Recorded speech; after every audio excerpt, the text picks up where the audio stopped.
Today's topic is electromagnetic waves. In this chapter, we are going to learn Maxwell's equation of electromagnetic waves. Maxwell's all four equations we are going to learn.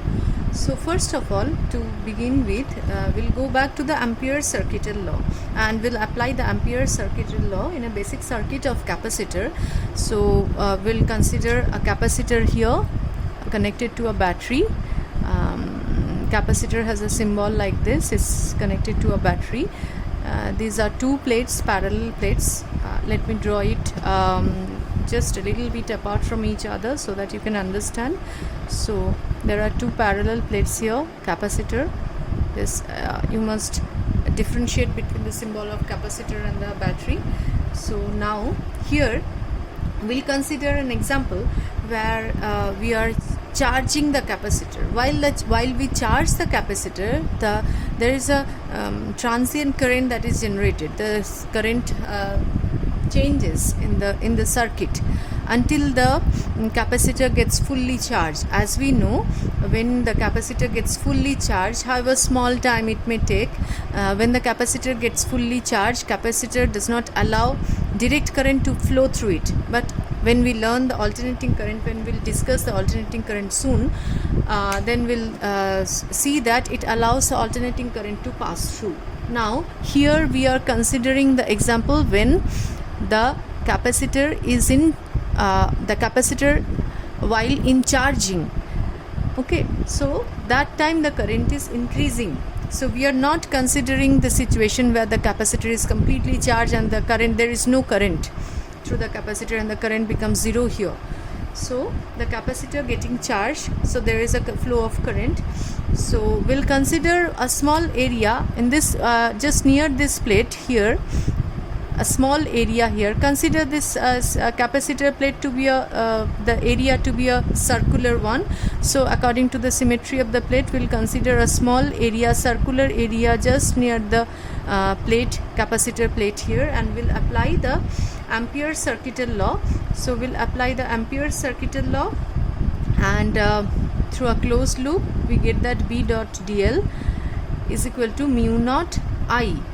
Okay, so this I is the current flowing while the capacitor is charging. Okay, so definitely as I is having a value, so there is a magnetic flux present in the other side. But if we apply this equation in just the right side of this capacitor, this plate, so here there is no current enclosed, so that side it will be zero. But it's not possible if we consider this two areas C1 and C2 to be infinitesimally close to each other. One side is having a value mu naught I, and exactly for C1, and for C2 this B dot dl is having a value 0. Suddenly, just if it is beside each other, the magnetic field suddenly becomes 0. It's not possible. It's inconsistent. There is a consistency in the relation. It's supposed to be this two has to be equal to each other. If the loops are too close to each other, the result has to be same. So this inconsistency was removed by Maxwell's modifications of Ampere's law. So he just introduced a concept of displacement current. So when the capacitor, now we'll come on to the capacitor here, the capacitor is getting charged, so gradually the charge here is also increasing. So the field here, the charge density is also changing. So the field here, electric field here is also increasing, changing.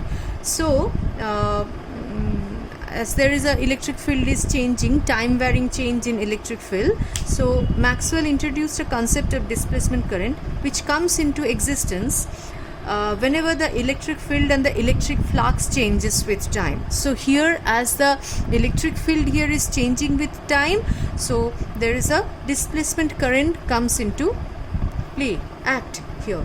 So there are two types of current Maxwell introduced. This is the conduction current due to the actual flow of the electrons, and this one is the displacement current due to the change in the electric field. Like we have discussed in the Faraday's law of electromagnetic induction, whenever there is a change in magnetic field, an EMF is induced, so electric current is coming into effect there, EMF is induced. So here also, whenever there is a change in electric field, a magnetic flux is induced. Now this part is not becoming zero, and there is a displacement current is also playing here. So this is there is a time varying electric field present. Now let us recapitulate once again. Here we have a battery, here is a capacitor, and we are considering the situation exactly when the capacitor is getting charged. So the current is flowing here. So what is the inconsistency? If we consider two areas, circular areas just near this plate, one side Ampere's law it's giving a value, other side is 0, which is inconsistent. Just if they are two infinitesimally close to each other.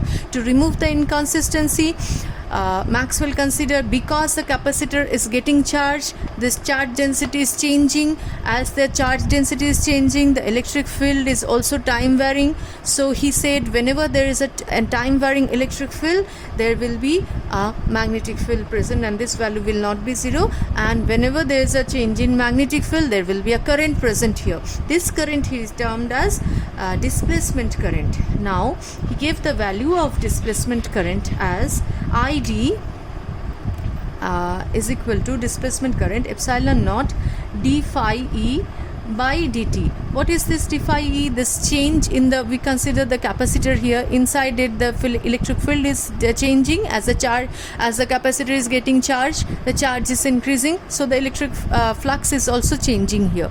So this is the rate of change of flux, and the displacement current is given by this equation. So the total current across the whole circuit will be, total current is IC plus ID. IC is the conduction current, ID is the displacement current. So it's given by IC plus epsilon naught d phi E by dt. So here the modified form of Ampere's law will be given as B dot dl, don't forget to give the vector sign here, is equal to mu naught into IC plus epsilon naught d phi E by dt. So this is a modified form of d phi E by dt. Okay, now modified form of Ampere's law. So a displacement current exists whenever there is a electric field, and conduction current exists whenever there is a flow of electron. Okay, now we can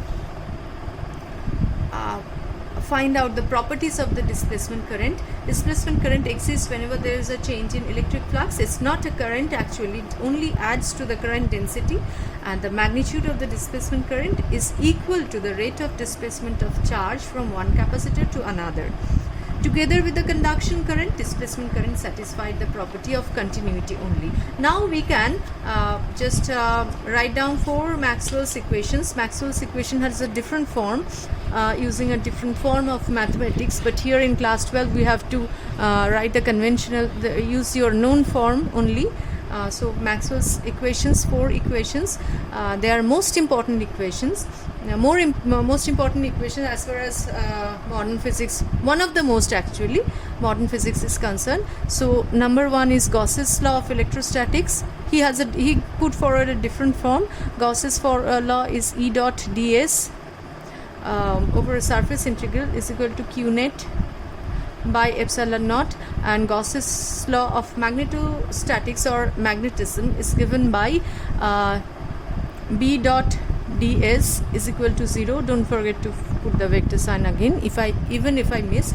So why this is 0? The net magnetic that what does this 0 signifies? That it explains the absence of magnetic monopoles. So as here the charge, suppose we have a +1 charge and -1 charge here, the total charge inside will be 0. Similarly, whenever we are considering a surface and magnet inside, the net, if you consider the north pole to be positive thing and south pole as a negative, just consideration, I'm not telling it to actually take it. So the total magnetic pole inside it will be 0.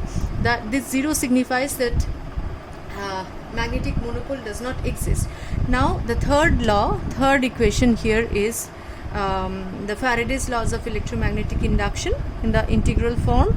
That's E dot dl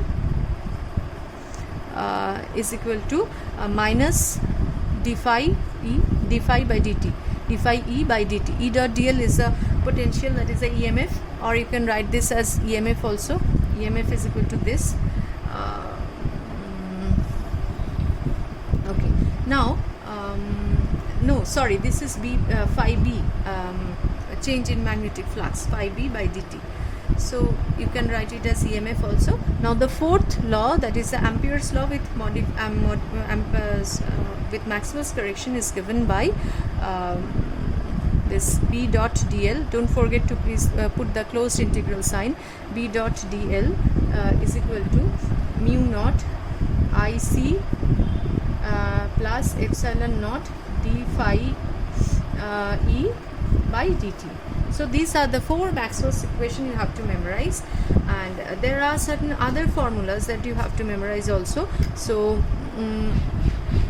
from this Maxwell's equation, Maxwell predicted that light is nothing but electromagnetic wave, and he also proved that as we know that what is mu zero, what is the value of mu zero and epsilon, or this absolute permittivity of a free space is known to us, and absolute permittivity of free space is known to us, and he showed that C is equal to 1 by root over mu naught epsilon naught, and the velocity of light any other medium is given by root over mu epsilon, permeability of that space and permittivity of that space. So this was also from this equation he predicted that light is nothing but electromagnetic wave. Okay, now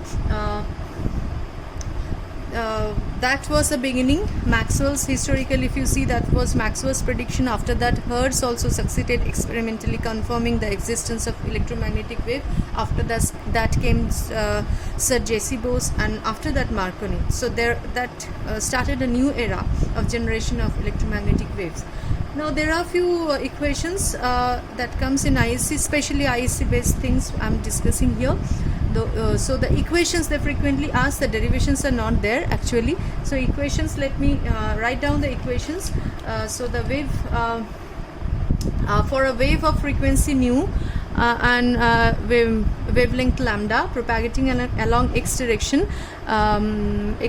it's propagating, then the electric field vector, let it be, so we consider this direction the wave is propagating, and this is the y axis, and this is the, along this is the z axis. So electric field vector is vibrating along y axis.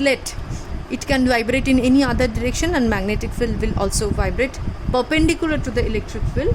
So if it's propagating, let the wave is propagating along x-axis, then the electric field vector is given by E0 sine kx minus omega t, and magnetic field vector, it's along z-axis, is given by V0 sine kx minus omega t, or omega t minus kx also you can write.